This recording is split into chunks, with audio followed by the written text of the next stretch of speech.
비극과 대면했을 때 가장 손쉬운 감정적 대응은 분노이다. 다른 감정과 마찬가지로 분노 역시 억눌려서는 안 되지만 이것이 더 깊고 더 민감한 상처를 해소시켜 주진 않는다. 영혼을 치유하는 데는 용기가 필요하다.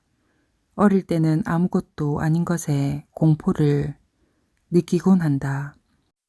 실상은 별거 아니라는 것을 깨달지 못했기 때문이다. 그런데 부모들이 나타나 두려움에 떨고 있는 아이에게 유령은 없단다. 안심해.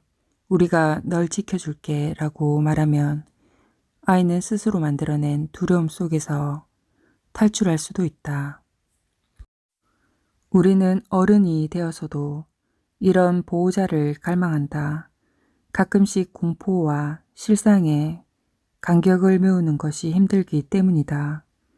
미국 정부가 9.11 테러에 대응해 테러 집단의 복수를 다짐하는 것도 바로 이런 부모와 보호자 역할을 자청하는 것이다. 그러나 우리의 공포는 눈에 보이지 않는 어둠 속에 숨어 있다. 사람들은 가장 필요한 순간에 보호받지 못했고 믿음은 순식간에 썰물처럼 빠져나갔다. 공포에 대한 신체적 감각은 위기의 순간에는 이로울 수 있다. 신체 호르몬 시스템이 위협 상황에 적합한 행동을 알려주기 때문이다. 충격과 그 후의 멍한 상태, 절망, 그리고 쉽게 상처받는 마음, 패닉, 분노, 근심, 좌절. 공포는 여러 가지 얼굴을 가지고 있다.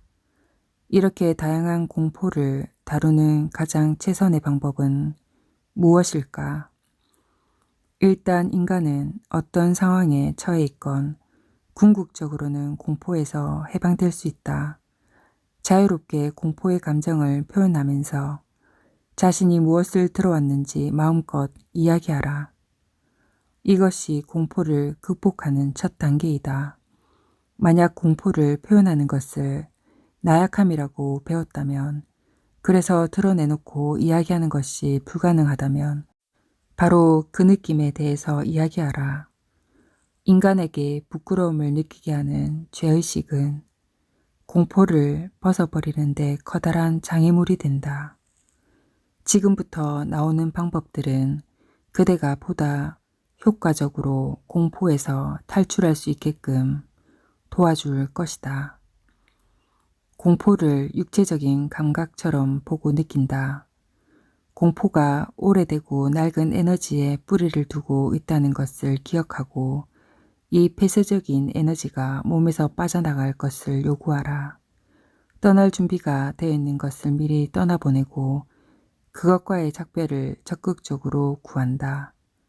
공포를 신체적인 감각으로 느끼는 것은 공포를 마음의 영역에서 끄집어내기 위한 작업이다.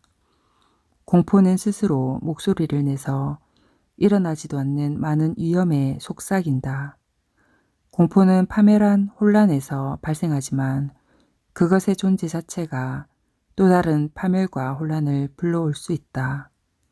공포의 목소리는 설득력을 가지고 있어 신체적인 반응을 불러일으킨다. 그러나 이것을 떨쳐버리는 것은 생각보다 쉽다. 생각이란 왔다가 가는 것이다. 공포에 저항하면 할수록 그것의 강도는 높아진다. 저항하지 말고 공포를 신체적인 감각으로 전환시키는 작업을 하라. 그 과정을 통해 원인도 없이 그대의 몸과 마음에 퍼져 있던 공포를 한정시킬 수 있다. 먼저 공포의 감정을 특정한 신체 부위에 집중시킨다. 근육의 조임, 목이나 이마, 가슴, 명치 끝 등 어느 부위든 상관없다.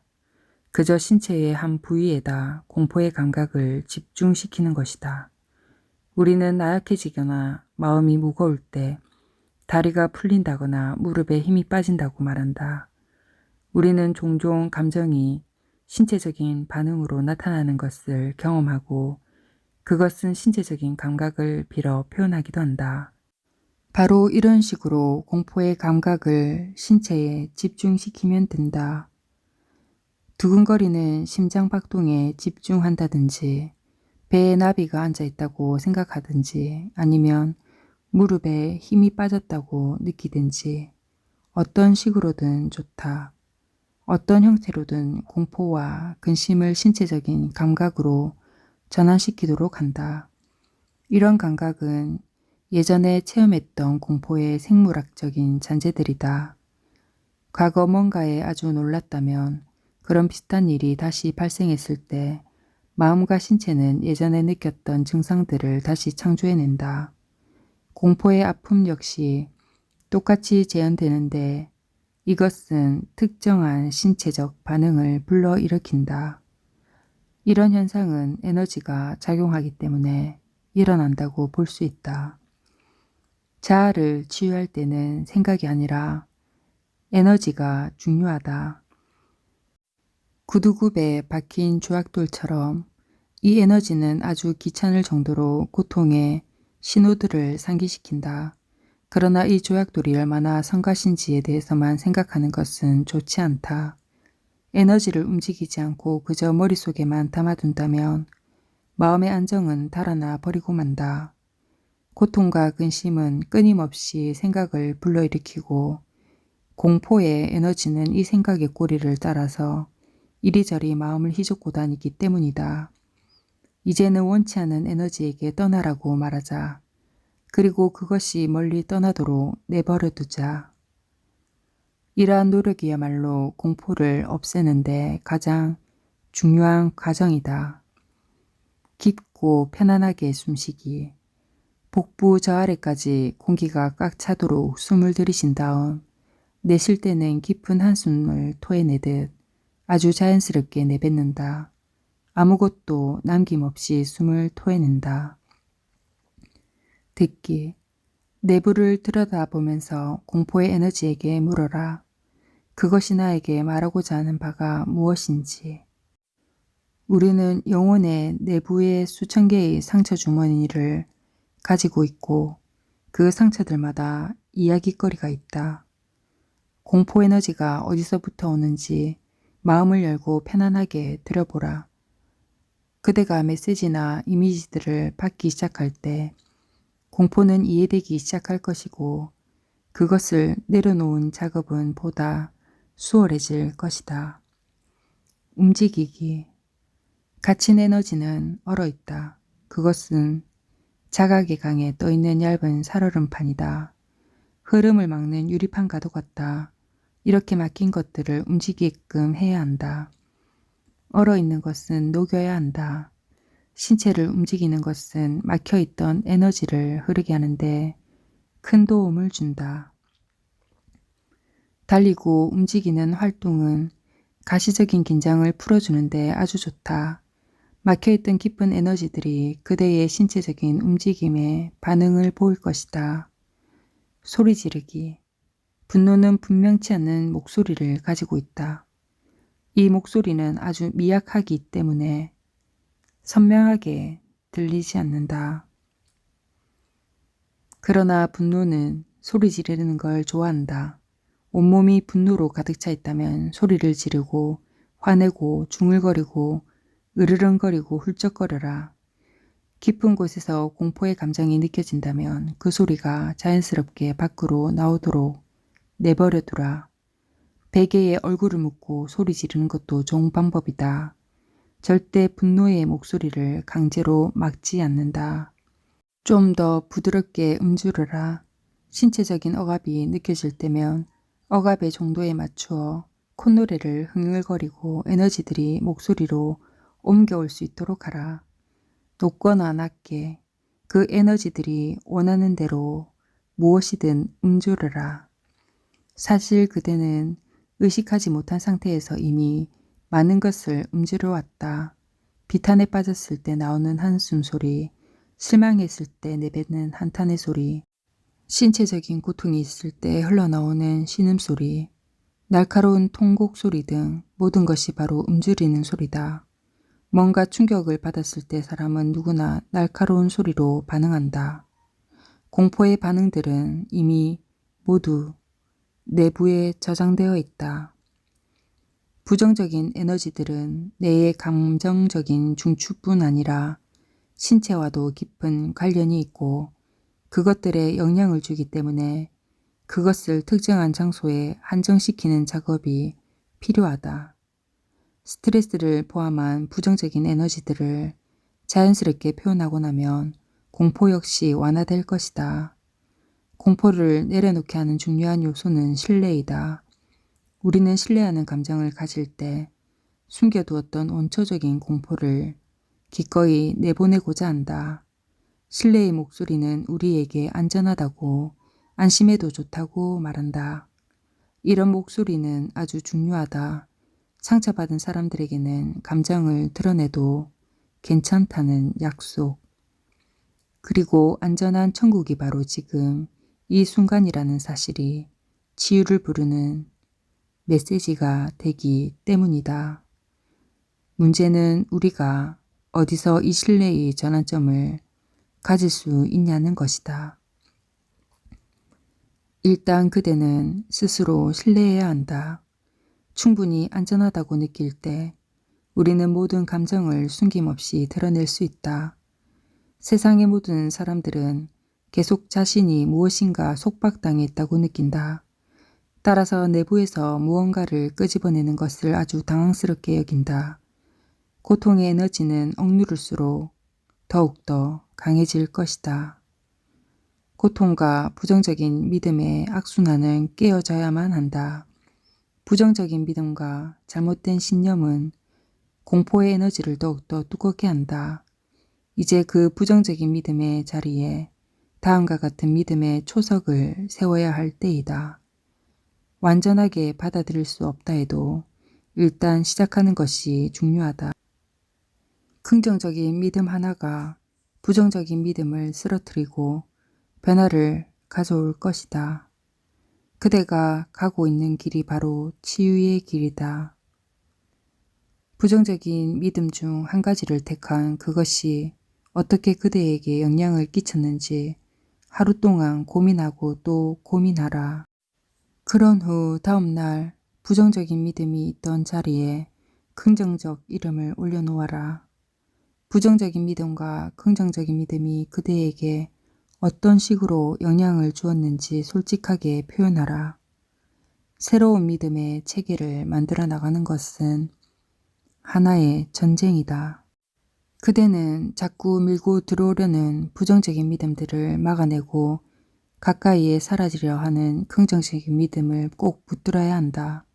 그대는 양방향에서 전투를 진행시켜야 한다.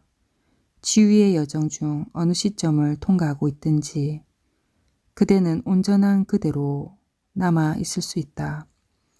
아무것도 통제서는 안 된다. 아무리 사소한 통찰력을 얻었다 할지라도 감사하고 조금이라도 마음이 열린다면 그것 또한 감사하라. 작은 벽돌 한 개를 없애는 일은 아주 소소해 보이지만 결국 그것이 그들을 둘러싼 감옥을 무너뜨릴 것이다. 그러니 인내심을 갖고 스스로에게 간대함을 베풀어라. 분노를 가지고 결길로 새서는 안 된다. 자신을 화나게 하고 자절케 했던 원인을 알아냈으면 표현하는 것을 멈추고 해결의 답을 구하라. 공포 그 자체였던 자신의 심연 속으로 의식적으로 내려가라. 심연 속에 드리워진 근심과 좌절의 미로를 헤매는 일은 그래서 결국 출구를 찾아내는 일은 수년이 걸릴 수도 있다. 하지만 굳은 결심만 있다면 치유의 빛은 상처가 만들어지는 것보다 훨씬 빨리 찾아올 것이고 근심을 지우고 안도를 얻는 일은 예상보다 금방 이루어질 것이다. 그대는 이 과정을 시작함으로써 커다란 치유의 수단을 얻게 될 것이다. 공포는 쫓아낼 수 있다. 심지어 극단적으로 깊게 각인되어 있는 공포도 해결이 가능하다. 그러니 해결 방법을 찾을 때까지는 공포를 존중해야 한다. 부모님이 걱정거리를 숨기려 했던 때를 떠올려 보자. 아버지의 직장이 불안정했을 때나 아주 심하게 아팠을 때, 집이 경제적으로 쪼들렸을 때를 기억해 보자. 지금 당장은 그 고통의 순간을 건너기가 꺼려지겠지만 그것에 다가간다는 것은 진정한 어른이 된다는 것을 의미한다. 만약 부모님의 고통스러워했던 시절의 기억, 해결할 수 없는 상황을 수동적으로 받아들였을 때를 상기할 수 있다면 그대는 스스로 아이의 경계선을 넘어서고 있는 것이다. 감정의 벽은 한 세기를 넘어서도 계속될 수 있다. 심리치료사들은 환자가 그들의 마음을 열기까지 말없이 기다린다. 그대도 시간을 들여 천천히 치유의 길을 걸어가고 고통을 녹이는 작업이 진행되는 동안에는 그것을 존중하라. 내면의 감옥은 한순간에 무너지지 않는다. 단지 녹아내릴 뿐이다. 그대가 가진 무기는 의지와 성실, 그리고 인내심 뿐이다. 스스로를 신뢰할 수 있는 이유를 찾으면 이제는 다른 누군가를 신뢰할 차례다. 치유는 혼자만의 일이 아니다. 그렇다고 가장 친한 친구나 배우자, 가족 중 아무라도 신뢰의 대상으로 삼으라는 얘기는 아니다. 정서적으로 누가 그대에게 꼭 필요한 사람이고 누가 그렇지 않은 사람인지 객관적으로 판단해야 한다. 자신의 결점을 인정하고 남에게 관용을 베풀어 줄 줄 알며 자신의 생각을 강요하지 않으면서 남의 말을 잘 들어주는 사람을 찾아야 한다. 그런 사람이야말로 그대가 신뢰할 수 있는 사람이다.